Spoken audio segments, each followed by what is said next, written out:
Yesterday we have studied long vowel A and long vowel E. Today what we are going to learn? Long vowel I. Long vowel I.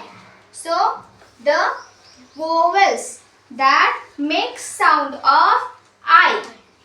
Vowels or group of words, group of letters make sound of I are called long vowel I words. Let's see. Long vowel I. I-E, I. I-G-H makes sound of I. I with magic E sounds as I. And last is Y as I. बघा काल आपण पण बघितलं होतं Y. कशामध्ये घेतला होता Y? E. Y sounds as E. म्हणजे Y ज्यावेळी वर्डच्या लास्टला येतोय त्यावेळी तो साऊंड करताना E असा सुद्धा साऊंड करतो. आणि आपण आजच्या लॉंग वोवेल आय मध्ये काय बघतोय? Y sounds as I. Y. पहिली गोष्ट Y हा काय आहे? Consonant. But it is considered as vowel also. Y हा half vowel समजला जातो. Because Y sounds as vowel. Y हा कधी कधी vowel सारखा साऊंड करतो. आता vowel सारखा साऊंड म्हणजे काय? म्हणजे vowel चे आवाज काय काय आहेत? A, E, I, O. बरोबर? मग Y चा आपण मगाशी बघितला, काल बघितला. Y sounds as E. Vowel sound as correct. Then today Y sounds as I. I काय आहे? Vowel sound आहे. म्हणजे Y हा vowel सारखा साऊंड करतो. Therefore it is considered as half vowel. Okay? काय का समजला जातो Y? हाफ vowel सुद्धा समजला जातो. ओके? Therefore Y चा प्रत्येक वेळी काय होतो? उच्चार बदलत जातो. Y चा प्रत्येक वेळी उच्चार त्या वर्ड मध्ये कसा येतोय ते सुद्धा आपण Y चा ज्यावेळी रूल स्टडी करणार आहे त्याच्यामध्ये मी हे सगळं सांगणार आहे की Y ला E कधी म्हणायचं, Y ला I कधी म्हणायचं. प्रॉबेबली ज्यावेळी 3 लेटर वर्ड्स असतात, किती? 3 लेटर वर्ड्स असतात आणि त्याच्यामध्ये Y लास्टला असेल, then Y is pronounced as I. बघा इथे सगळे 3 लेटर वर्ड्स आहेत. श I is shy, sk I is sky, tr I is try. 3 letter words are there and in the last there is Y which is pronouncing I. Which is pronounced as I. म्हणजे 3 letter word असेल तर आपल्याला Y चं pronunciation कसं करायचं आहे? I. Got it? Let's start. I, E sounds as I. I आणि E हा एकत्र आला की त्याचा उच्चार E A असा करायचा नाही. I करायचा. ग्रुप करायचा आणि त्याला म्हणायचं I.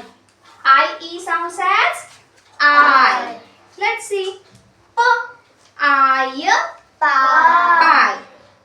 T I tie. D I die. L I लाय.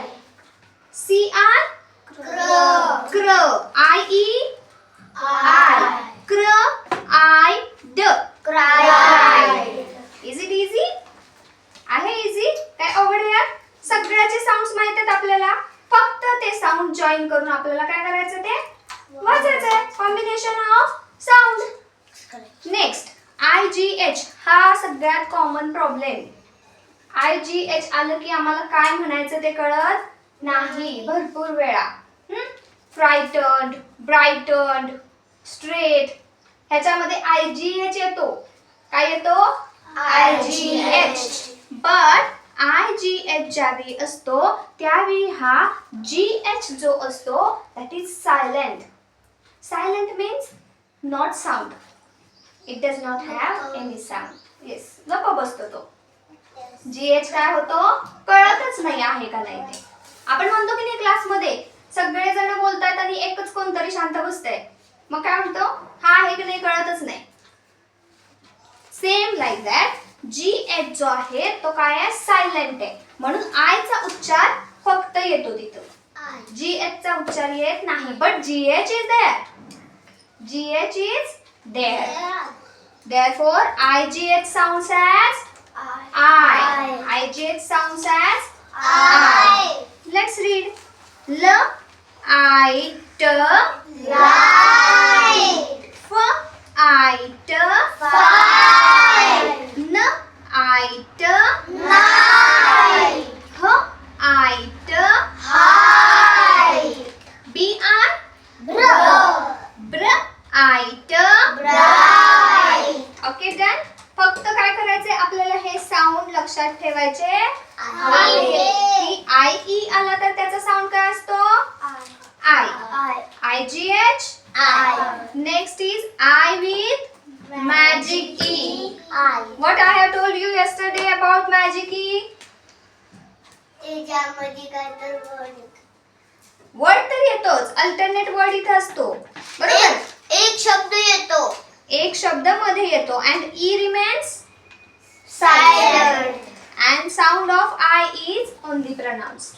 फक्त I चा साऊंड घ्यायचा मध्ये एक अल्टरनेट वर्ड येतो आणि E चा साऊंड तिथं होत नाही. E doesn't sound, therefore it is called as magic E. Magic E doesn't sound, doesn't make any sound, therefore it is called as magic E. I with magic E. I comes with magic E and E doesn't make any sound. Okay? So I with magic E. I. Let's read. I I, the,